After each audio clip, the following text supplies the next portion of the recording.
Solar കേസിൽ മുഖ്യമന്ത്രിയെ വിസ്തരിക്കും. ഈ മാസം 25-ന് തിരുവനന്തപുരത്ത് വെച്ചാണ് സോളാർ കമ്മീഷൻ മുഖ്യമന്ത്രിയെ വിസ്തരിക്കുന്നത്. ജിക്കുമോൻ, DGP സെൻകുമാർ, സലിംരാജ്, ADGP ഹേമചന്ദ്രൻ എന്നിവരെയും വിസ്തരിക്കും. അതേസമയം സോളാർ കമ്മീഷൻ മുൻപാകെ സരിതാ നായർ ഇന്ന് ഹാജരായില്ല.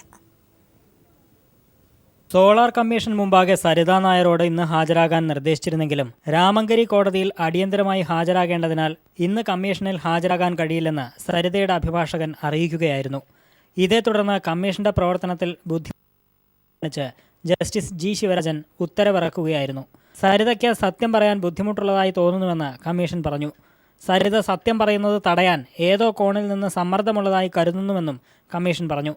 ഈ സാഹചര്യത്തിൽ സരിതയെ ഇനി എന്ന് വിസ്തരിക്കുമെന്നത് സംബന്ധിച്ച് കമ്മീഷൻ പ്രത്യേക നിർദ്ദേശം നൽകിയില്ല. കമ്മീഷനെ നിയമിച്ചാൽ ശരിയായ രീതിയിൽ നടത്തിക്കൊണ്ടുപോകാൻ സർക്കാരിന് കഴിയണമെന്ന് കമ്മീഷൻ വാക്കാൽ വിമർശിച്ചു. കേസിലെ കക്ഷിയായ lawyers union secretary advocate Rajendran, സർക്കാർ ഭാഗം വക്കീലായിട്ടാണ് സരിതാ നായർ നിൽക്കുന്നത്. അതുകൊണ്ട് ഇന്നത്തെ ഈ റോള് സരിതയുടെ റോള് സർക്കാരിന്റെ റോളാണ്. ഇടക്കാല റിപ്പോർട്ട് കൊടുക്കണം. കമ്മീഷന്റെ നടപടികൾ അവസാനിപ്പിക്കുകയല്ല വേണ്ടത്. മുഖ്യമന്ത്രിയെ ഈ മാസം 25-ന് തിരുവനന്തപുരത്ത് വെച്ച് വിസ്തരിക്കുമെന്ന് കമ്മീഷൻ അറിയിച്ചു. DGP സെൻകുമാർ, ADGP ഹേമചന്ദ്രൻ, ജിക്കുമോൻ, സലീംരാജ് എന്നിവരെയും വരും ദിവസങ്ങളിൽ കമ്മീഷൻ വിസ്തരിക്കും. തെരഞ്ഞെടുപ്പിന് മുൻപായി സർക്കാരിന് റിപ്പോർട്ട് സമർപ്പിക്കാനാണ് കമ്മീഷൻ ആഗ്രഹിക്കുന്നതെന്നും ജസ്റ്റിസ് G. ശിവരാജൻ അറിയിച്ചു. News bureau, Kochi. പത്താൻകോട്ട് വ്യോമസേനാ താവളത്തിൽ വീണ്ടും സ്ഫോടനമുണ്ടായി. ഗ്രനേഡ് പൊട്ടിത്തെറിച്ചുണ്ടായ സ്ഫോടനത്തിൽ NIA ഉദ്യോഗസ്ഥന് പരിക്കേറ്റു. അതേസമയം പത്താൻകോട്ട് ഭീകരാക്രമണത്തിൽ ഇന്ത്യ നൽകിയ തെളിവുകൾ തള്ളി പാകിസ്ഥാൻ. ഭീകരർ വിളിച്ചതെന്ന് ചൂണ്ടിക്കാട്ടി ഇന്ത്യ നൽകിയ ഫോൺ നമ്പറുകൾ പാകിസ്ഥാനിലേത് അല്ലെന്ന് സംയുക്ത അന്വേഷണ സംഘം. ISI ഉൾപ്പെട്ട സംയുക്ത അന്വേഷണ സംഘത്തിന്റേതാണ് പുതിയ കണ്ടെത്തൽ. പാകിസ്ഥാൻ ഇന്ത്യക്ക് നൽകിയ പ്രാഥമിക അന്വേഷണ വിവരത്തിലാണ് പാക് നിലപാട് വ്യക്തമാക്കിയിരിക്കുന്നത്. ജല്ലിക്കെട്ടിന് അനുമതി നൽകിയ കേന്ദ്ര സർക്കാർ ഉത്തരവ് സുപ്രീം കോടതി സ്റ്റേ ചെയ്തു. കേന്ദ്ര സർക്കാർ ഉത്തരവ് പരിഷ്കൃത സമൂഹത്തിന് ചേരാത്തതെന്നും ജല്ലിക്കെട്ട് മൃഗങ്ങളോടുള്ള ക്രൂരതയെന്നും സുപ്രീം കോടതി നിരീക്ഷിച്ചു. 21-ാം നൂറ്റാണ്ടിലും വിനോദത്തിനായി മൃഗങ്ങളെ ഉപയോഗിക്കാനാവില്ലെന്നും സുപ്രീം കോടതി നിരീക്ഷിച്ചു. പൊങ്കലാഘോഷത്തിന്റെ ഭാഗമായി ജല്ലിക്കെട്ടിന് അനുമതി നൽകിയ കേന്ദ്ര സർക്കാർ വിജ്ഞാപനമാണ് സുപ്രീം കോടതി സ്റ്റേ ചെയ്തത്.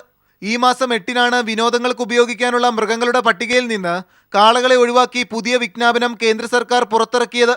2014-ൽ സുപ്രീം കോടതി നിരോധിച്ച ജല്ലിക്കെട്ട് ഉത്തരവ് ഈ പുതിയ വിജ്ഞാപനത്തിലൂടെയാണ് കേന്ദ്ര സർക്കാർ മറികടന്നത്. എന്നാൽ 21-ാം നൂറ്റാണ്ടിലും കാളകളെ ഉപയോഗിച്ചുള്ള ആഘോഷം കാലഘട്ടത്തിന് ചേർന്നതല്ലെന്ന് ചൂണ്ടിക്കാട്ടിയാണ് ദീപക് മിശ്ര അധ്യക്ഷനായ ബെഞ്ചിന്റെ ഉത്തരവ്. കേരളത്തിലെ കാളയോട്ടവും സുപ്രീം കോടതി ഉത്തരവിലൂടെ നിരോധനത്തിൽ ഉൾപ്പെടും. തമിഴ്നാട് കൂടാതെ കേരളം ഉൾപ്പെടെ കേന്ദ്ര സർക്കാരിന്റെ വിജ്ഞാപനത്തിൽ പരാമർശിക്കുന്ന സംസ്ഥാനങ്ങൾക്ക് സുപ്രീം കോടതി നോട്ടീസ് അയച്ചു. കേസിൽ ബന്ധപ്പെട്ട സർക്കാരുകളുടെ നിലപാട് അറിയിക്കാനാണ് സുപ്രീം കോടതി നോട്ടീസ്. 100 വർഷം പഴക്കമുള്ള ആചാരാഘോഷമാണ് ജല്ലിക്കെട്ടെന്നാണ് സർക്കാരിന് വേണ്ടി ഹാജരായ മുകുൾ റോത്ഗി വാദിച്ചത്. എന്നാൽ കാളകൾക്ക് ലഹരി നൽകുകയും അക്രമാസക്തരാകുവാൻ കണ്ണിൽ നാരങ്ങയും മുളകും തേച്ച് പീഡിപ്പിക്കുന്ന വീഡിയോ തെളിവുകളുണ്ടെന്നും മൃഗസംരക്ഷണ ബോർഡും മറ്റു 12 സംഘടനകളും സുപ്രീം കോടതിയിൽ വാദിച്ചു. വരുന്ന നിയമസഭാ തെരഞ്ഞെടുപ്പ് മുന്നിൽ കണ്ടായിരുന്നു സംസ്ഥാന നേതൃത്വത്തിന്റെ കടുത്ത സമ്മർദ്ദത്തിൽ ജല്ലിക്കെട്ടിന് കേന്ദ്ര സർക്കാർ അനുമതി നൽകിയത്. News bureau, Delhi. സർക്കാർ ജീവനക്കാരുടെയും അധ്യാപകരുടെയും പണിമുടക്ക് സർക്കാർ ഓഫീസുകളുടെയും സ്കൂളുകളുടെയും പ്രവർത്തനത്തെ സാരമായി ബാധിച്ചു. സെക്രട്ടേറിയറ്റിൽ 35% ഹാജർ നില. തസ്തിക വെട്ടിക്കുറയ്ക്കാനുള്ള നീക്കം ഉപേക്ഷിക്കുക, ശമ്പള പരിഷ്കരണം ഉടൻ നടപ്പാക്കുക, വിലക്കയറ്റം എന്നീ വിഷയങ്ങൾ ഉന്നയിച്ചാണ് സമരം. സിവിൽ സർവീസിന്റെ സംരക്ഷണവും വേതനഘടനാ പരിഷ്കരണവും ആവശ്യപ്പെട്ട് സർക്കാർ ജീവനക്കാരും അധ്യാപകരും നടത്തിയ സൂചനാ പണിമുടക്കിൽ ഭൂരിപക്ഷം ജീവനക്കാരും സംസ്ഥാനത്ത് പങ്കാളികളായി. ഭരണസിരാ കേന്ദ്രമായ സെക്രട്ടേറിയറ്റിൽ 4138 പേരിൽ 1459 പേരാണ് ഹാജരായത്. മുഖ്യമന്ത്രിയുടെയും ചീഫ് സെക്രട്ടറിയുടെയും ഓഫീസുകളിലും പൊതുഭരണ വകുപ്പിലും മാത്രമാണ് ജീവനക്കാർ കുറച്ചെങ്കിലും എത്തിയത്. സമരം മിക്ക സർക്കാർ എയ്ഡഡ് സ്കൂളുകളുടെ പ്രവർത്തനത്തെയും ബാധിച്ചു. അതാത് ജില്ലാ കേന്ദ്രങ്ങളുടെ പ്രവർത്തനവും സമാനമായിരുന്നു. ഇതോടെ സർക്കാർ സമരത്തെ നേരിടാനായി പ്രഖ്യാപിച്ച ഡയസ് നോൺ ഫലം കണ്ടില്ല. തെക്കൻ കേരളത്തിലും വടക്കൻ ജില്ലകളിലും ഭൂരിപക്ഷം ജീവനക്കാരും പണിമുടക്കിൽ പങ്കെടുത്തു. സമരാനുകൂലികൾ തിരുവനന്തപുരത്ത് സെക്രട്ടേറിയറ്റിന് മുന്നിലേക്കും മറ്റു ജില്ലകളിൽ ജില്ലാ കേന്ദ്രങ്ങളിലേക്കും പ്രതിഷേധ പ്രകടനം നടത്തി. BJPയും സമരത്തിൽ പങ്കാളികളായി. തസ്തിക വെട്ടിക്കുറയ്ക്കാനുള്ള നീക്കം ഉപേക്ഷിക്കുക, ശമ്പള പരിഷ്കരണം ഉടൻ നടപ്പാക്കുക, വിലക്കയറ്റം എന്നീ വിഷയങ്ങൾ ഉന്നയിച്ചായിരുന്നു സമരം. News bureau, Thiruvananthapuram.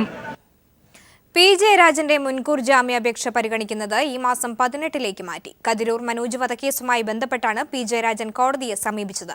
Thalassery sessions കോടതിയാണ് ജാമ്യാപേക്ഷ പരിഗണിക്കുന്നത്. ശബരിമലയിലെ സ്ത്രീകളുടെ പ്രവേശനം സംബന്ധിച്ച കേസിൽ ദേവസ്വം ബോർഡ് കക്ഷി ചേരുമെന്ന് പ്രയാർ ഗോപാലകൃഷ്ണൻ.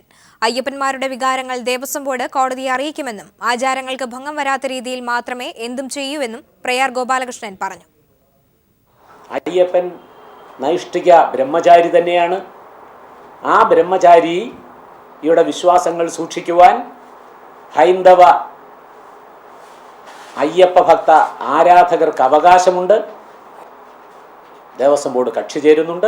ഇത് പാരമ്പര്യമായ വിശ്വാസം, മതവിശ്വാസം സംരക്ഷിക്കുവാൻ ഭരണഘടനാ വിധേയമായ സ്ഥാപനങ്ങൾക്കൊക്കെ ഉത്തരവാദിത്വമുണ്ട്. ആ ഉത്തരവാദിത്വം ദേവസ്വം ബോർഡും ഏറ്റെടുക്കും. മതപരമോ രാഷ്ട്രീയമോ ആയ കാര്യങ്ങളിൽ ഇനി അഭിപ്രായം പറയില്ലെന്ന് ഷാരൂഖ് ഖാൻ. അസഹിഷ്ണുതയ്ക്കെതിരായ തന്റെ പരാമർശങ്ങളുടെ ഭാഗമായി പുതിയ സിനിമ ദിൽവാലയ്ക്ക് മികച്ച കളക്ഷൻ നേടാനായില്ലെന്നും ഷാരൂഖ് പറഞ്ഞു. ഗുലാം അലിയുടെ സംഗീത പരിപാടി നടത്തുന്നതിനെക്കുറിച്ചുള്ള മാധ്യമപ്രവർത്തകരുടെ ചോദ്യത്തിന് മറുപടി പറയുകയായിരുന്നു ഷാരൂഖ്. അസഹിഷ്ണുതാ വിവാദം പുതിയ ചിത്രം ദിൽവാലയുടെ കളക്ഷനെ ബാധിച്ച സാഹചര്യത്തിലാണ് മതപരമോ രാഷ്ട്രീയമോ ആയ കാര്യങ്ങളിൽ ഇനി അഭിപ്രായം പറയില്ലെന്ന് ഷാരൂഖ് ഖാൻ പറഞ്ഞിരിക്കുന്നത്. ഗുലാം അലിയുടെ സംഗീത പരിപാടി നടത്തുന്നതിനെക്കുറിച്ചുള്ള മാധ്യമപ്രവർത്തകരുടെ ചോദ്യത്തിന് മറുപടി പറയവെയാണ് ഷാരൂഖ് ഇക്കാര്യം വ്യക്തമാക്കിയത്. രാജ്യത്ത് സംഘപരിവാർ സംഘടനകൾ ഉയർത്തുന്ന അസഹിഷ്ണുതയ്ക്കെതിരെ പ്രതികരിച്ച ഷാരൂഖിനെതിരെ വിവിധ ഹിന്ദു സംഘടനകൾ രംഗത്തെത്തിയിരുന്നു. ദിൽവാലെ പ്രദർശിപ്പിച്ച തിയേറ്ററുകൾക്ക് മുന്നിൽ ഹിന്ദു സംഘടനകൾ വലിയ പ്രതിഷേധങ്ങളാണ് ഉയർത്തിയത്. ഉത്തരേന്ത്യയിൽ പലയിടങ്ങളിലും തിയേറ്ററുകൾക്ക് മുന്നിൽ സംഘർഷങ്ങളുണ്ടായി. സിനിമ കാണാനെത്തിയവരെ ഭീഷണിപ്പെടുത്തുന്ന നടപടികളും പലയിടങ്ങളിലും നടന്നു.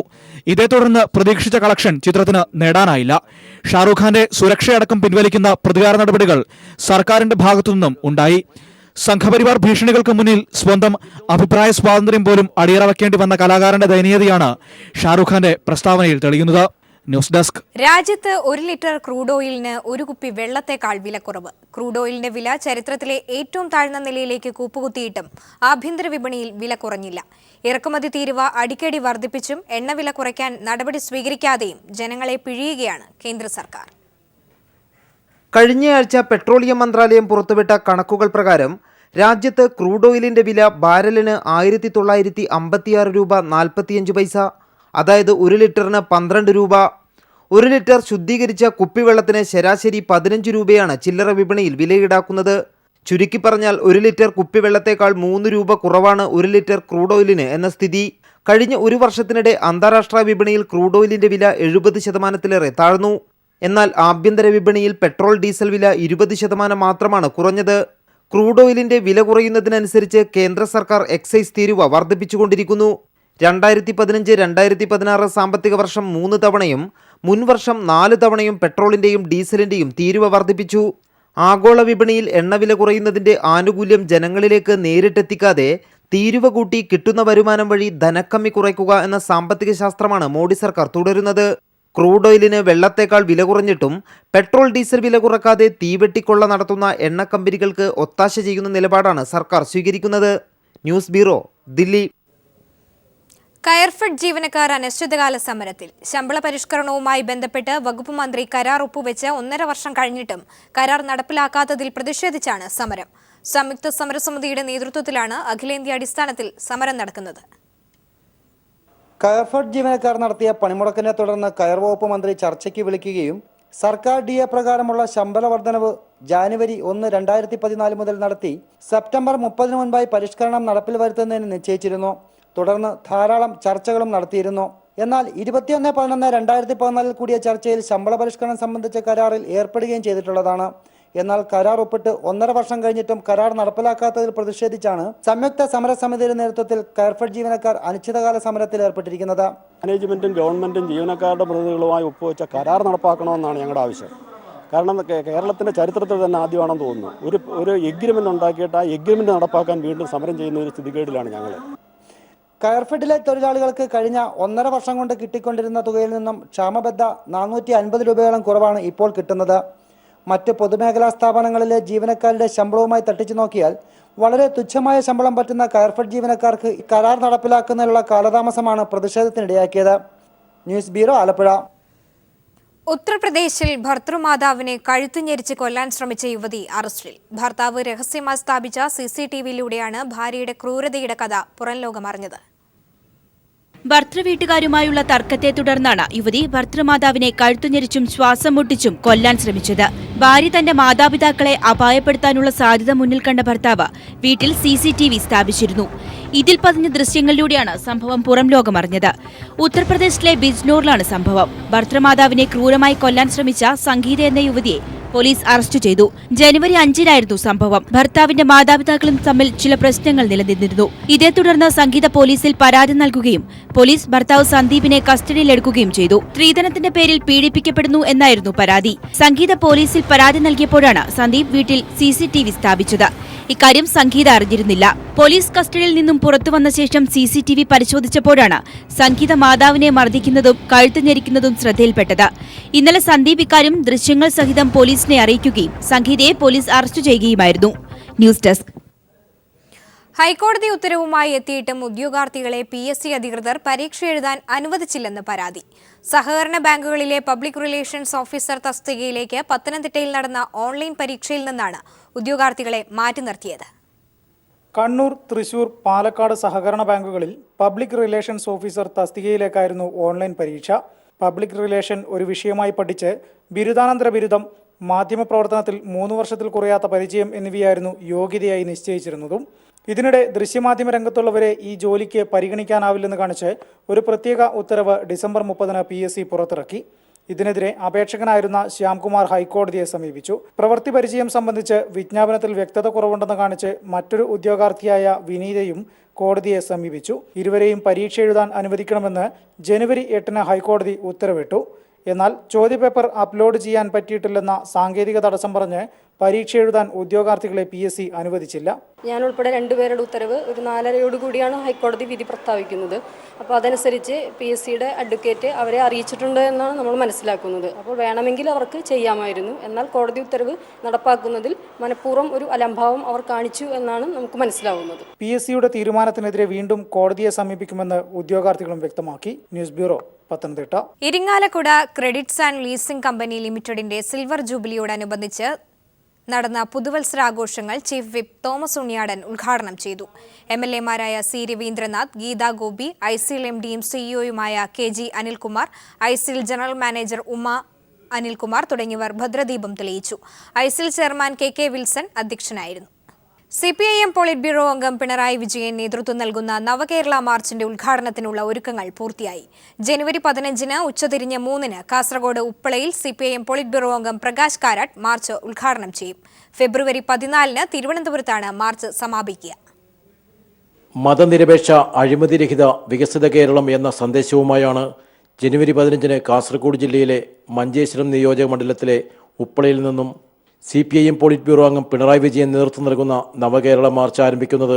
കേരളത്തിലെ 140 നിയമസഭാ മണ്ഡലങ്ങളിലും പ്രചാരണം നടത്തുന്ന മാർച്ച് പുതിയ കേരളം കെട്ടിപ്പടുക്കുന്നതിനുള്ള മാറ്റത്തിന്റെ തരംഗം സൃഷ്ടിച്ചുകൊണ്ടുള്ള മുന്നേറ്റം ലക്ഷ്യമിടുന്നു. മാർച്ചിന്റെ സന്ദേശം ജനങ്ങളിലെത്തിക്കുന്നതിന് വിപുലമായ പ്രചാരണ പരിപാടികൾ സംഘടിപ്പിച്ചിട്ടുണ്ട്. നവകേരള മാർച്ചിന്റെ ഉദ്ഘാടന ചടങ്ങും തുടർന്നുള്ള സ്വീകരണങ്ങളും വൻ വിജയമാക്കുന്നതിന് വിപുലമായ ഒരുക്കങ്ങൾ കാസർഗോഡ് ജില്ലയിൽ പൂർത്തിയായതായി CPIM ജില്ലാ സെക്രട്ടറി KP സതീഷ് ചന്ദ്രൻ പറഞ്ഞു. ജനുവരി മാസം 15-ന് കേരളത്തിന്റെ വടക്കേയറ്റത്ത് നിന്ന് ആരംഭിക്കുന്ന നവകേരള മാർച്ച് ഉപ്പളയിലെ ഉദ്ഘാടന സമ്മേളനത്തിന്റെയും ജില്ലയിലെ മറ്റ് സ്വീകരണങ്ങളുടെയും എല്ലാ ഒരുക്കങ്ങളും പൂർത്തീകരിക്കുകയാണ്. ജില്ലയിലെ 5 നിയോജക മണ്ഡലങ്ങളിലും 15, 16 തീയതികളിൽ മാർച്ച് പര്യടനം നടത്തുകയാണ്. ജില്ലയുടെ രാഷ്ട്രീയ സാമൂഹിക ചരിത്രത്തിൽ വലിയ ജനമുന്നേറ്റം രേഖപ്പെടുത്തുന്ന ഒരു പരിപാടിയായി ഈ മാർച്ച് മാറാൻ വേണ്ടി പോവുകയാണ്. ജനുവരി 15-ന് ഉച്ചതിരിഞ്ഞ് 3-ന് ഉപ്പളയിൽ CPIM മുൻ general secretary Prakash Karat March ഉദ്ഘാടനം ചെയ്യും. സംസ്ഥാന സെക്രട്ടറി കോടിയേരി ബാലകൃഷ്ണൻ, പ്രതിപക്ഷ നേതാവ് VS അച്യുതാനന്ദൻ തുടങ്ങിയവർ പ്രസംഗിക്കും. തുടർന്ന് ആദ്യ സ്വീകരണം വൈകിട്ട് ജില്ലാസ്ഥാനമായ കാസർകോട്ട് നടക്കും. ജനുവരി 16-ന് ചട്ടഞ്ചാൽ, കാഞ്ഞങ്ങാട്, കാലിക്കടവ് എന്നിവിടങ്ങളിലെ സ്വീകരണങ്ങൾക്ക് ശേഷം മാർച്ച് കണ്ണൂർ ജില്ലയിൽ പ്രവേശിക്കും. 10,000-ൽ കുറയാത്ത ജനപങ്കാളിത്തം ഓരോ സ്വീകരണ കേന്ദ്രത്തിലും പ്രതീക്ഷിക്കുന്നതായി സതീഷ് ചന്ദ്രൻ പറഞ്ഞു. ജനുവരി 14-ന് പിണറായി വിജയൻ കാസർഗോഡ് ജില്ലയിലെ എൻഡോസൾഫാൻ ദുരിതബാധിതമായ പ്രധാന മേഖലകളിൽ സന്ദർശനം നടത്തും. News bureau, Kasaragod. സ്വാമി ശാശ്വതീകാനന്ദയുടെ ദുരൂഹമരണം സംബന്ധിച്ച അന്വേഷണം ആഭ്യന്തരമന്ത്രി ഇടപെട്ട് അട്ടിമറിക്കുന്നതായി സംശയമുണ്ടെന്ന് ശ്രീനാരായണ ധർമ്മവേദി ജനറൽ സെക്രട്ടറി ബിജു രമേശ്. ശാശ്വതീകാനന്ദയുടെ മരണത്തെക്കുറിച്ചുള്ള പുതിയ വെളിപ്പെടുത്തലുകൾ ഒരു പ്രത്യേക സംഘം അന്വേഷിക്കണമെന്നും ബിജു രമേശ് ആവശ്യപ്പെട്ടു. ശാശ്വതീകാനന്ദയുടെ ദുരൂഹമരണത്തിലെ അന്വേഷണത്തിൽ സർക്കാർ കാണിക്കുന്ന അനാസ്ഥയിൽ പ്രതിഷേധിച്ച് ശാശ്വതീകാനന്ദയുടെ ബന്ധുക്കളും ശ്രീനാരായണ ധർമ്മവേദി പ്രവർത്തകരും ഈ മാസം 28-ന് സെക്രട്ടേറിയറ്റിന് മുന്നിൽ ഉപവാസ സമരം സംഘടിപ്പിക്കുമെന്നും ബിജു രമേശ് വാർത്താസമ്മേളനത്തിൽ അറിയിച്ചു. അതേസമയം DGP സെൻകുമാറിന്റെ നേതൃത്വത്തിൽ നടക്കുന്ന അന്വേഷണത്തിൽ തൃപ്തിയില്ലെന്ന് ശാശ്വതീകാനന്ദയുടെ ബന്ധുക്കൾ വ്യക്തമാക്കി. ചരിത്രപ്രസിദ്ധമായ എരുമേലി പേട്ടതുള്ളൽ നടന്നു. ഭക്തിസാന്ദ്രമായ അന്തരീക്ഷത്തിൽ മതസൗഹാർദ്ദത്തിന്റെ സന്ദേശമുയർത്തിയാണ് എരുമേലി പേട്ടതുള്ളൽ നടന്നത്. മഹിഷിയെ നിഗ്രഹിച്ച് ധർമ്മസംസ്ഥാപനം നടത്തിയ അയ്യപ്പന് പിന്മുറക്കാരുടെ കാണിക്കയാണ് എരുമേലി പേട്ടതുള്ളൽ. ഉച്ചയ്ക്ക് നീലാകാശത്ത് കൃഷ്ണപ്പരുന്ത് വട്ടമിട്ട് പറന്നതോടെ അമ്പലപ്പുഴ സംഘത്തിന്റെ പേട്ട കൊച്ചമ്പലത്തിൽ നിന്നും ആരംഭിച്ചു. സമൂഹ പെരിയോൻ കളത്തിൽ ചന്ദ്രശേഖരൻ നായരുടെ നേതൃത്വത്തിലുള്ള സംഘം പേട്ടതുള്ളി വാവൂരുപള്ളിയിലെത്തിയപ്പോൾ ആചാരപരമായ വരവേൽപ്പാണ് ലഭിച്ചത്. മതസൗഹാർദ്ദത്തിന്റെ ഉദാത്ത മാതൃക കാട്ടി അമ്പലപ്പുഴ സംഘത്തെ ഷാളണിയിച്ചും ആലിംഗനം ചെയ്തും പള്ളി കമ്മിറ്റി ഭാരവാഹികൾ സ്വീകരിച്ചു. തുടർന്ന് പള്ളിക്ക് വലം വെച്ച ശേഷം പേട്ടതുള്ളി വലിയമ്പലം ധർമ്മശാസ്ത്ര ക്ഷേത്രത്തിലേക്ക് നീങ്ങിയ അമ്പലപ്പുഴ സംഘത്തെ വാവൂരുസ്വാമിയുടെ പ്രതിനിധിയായി ഒരു പള്ളി കമ്മിറ്റി ഭാരവാഹി വലിയമ്പലം വരെ അനുഗമിച്ചു. നീലാകാശത്ത് വെള്ളി നക്ഷത്രം ഉദിച്ചതോടെ ഉച്ചയ്ക്ക് അയ്യപ്പന്റെ പിതൃസ്ഥാനീയരായ ആലങ്ങാട് സംഘത്തിന്റെ പേട്ട കൊച്ചമ്പലത്തിൽ നിന്ന് ആരംഭിച്ച് വലിയമ്പലത്തിലേക്ക് നീങ്ങി. ഇരു സംഘങ്ങളും വലിയ തോട്ടിൽ കുളിച്ച് മല ചവിട്ടുന്നതോടെ ഈ ആണ്ടിലെ എരുമേലിപ്പേട്ടയ്ക്ക് സമാപനമാകും. News bureau, Kottayam.